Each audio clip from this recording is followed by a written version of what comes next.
For a Christmas present for a neighbor who thinks I'm possessed by the devil, I have decided to make something beautiful, particularly an angel. Hopefully it'll help warm her up, make her not think that. But it's always up to her what she thinks. Anyway, I started off with a doll I got at a yard sale. As you can tell, the doll has this weird winking problem, which made it kind of creepy. But hey, it is what it is.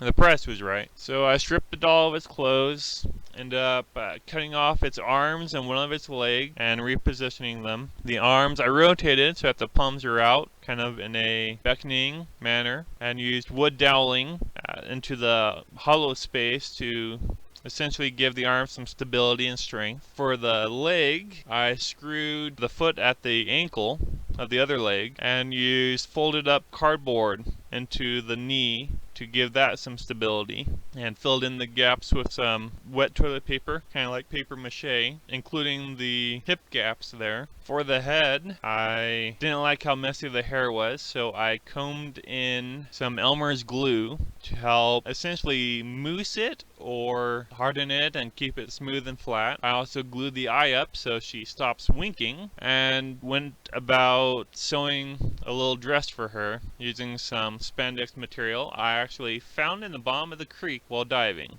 After sewing the dress, with the arms still not cemented in place so that they can rotate and move, I slid the dress on her, finished stitching and glued around the neck, as well as put wedges into the arms to kind of spread them out, to lift and separate, as they say, and also to hold and glue them in place so that they won't just hang down low. Then I worked on the wings, starting off with a paper design. I added masking tape to thicken closer to like a thin cardboard and mirrored it. The wings are essentially identical. I taped and glued some bread ties onto the back of the wings so that I can fold them a little more 3D and they'll stay in place. I also essentially laminated the wings using packing tape to keep any moisture from damaging the paper and the wings fall apart essentially. On the fronts of the wings, I marked where I wanted to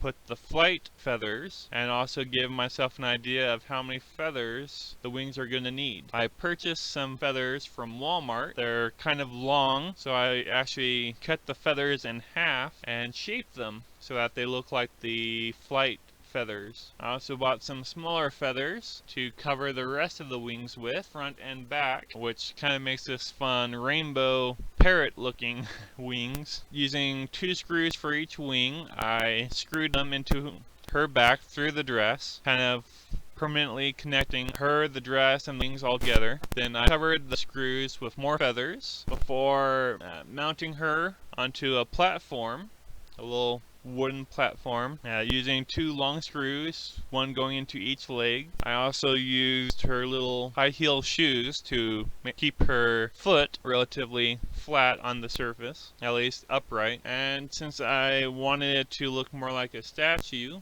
I used some Rust-Oleum stone spray and sprayed her head to toe, front and back. I think it turned out wonderfully. It should be relatively waterproofing if my neighbor decides to leave it outside, or you can have it inside, and either way have a little guardian angel statue that'll hopefully make her not think the worst of me. But yeah, I've made something beautiful for once.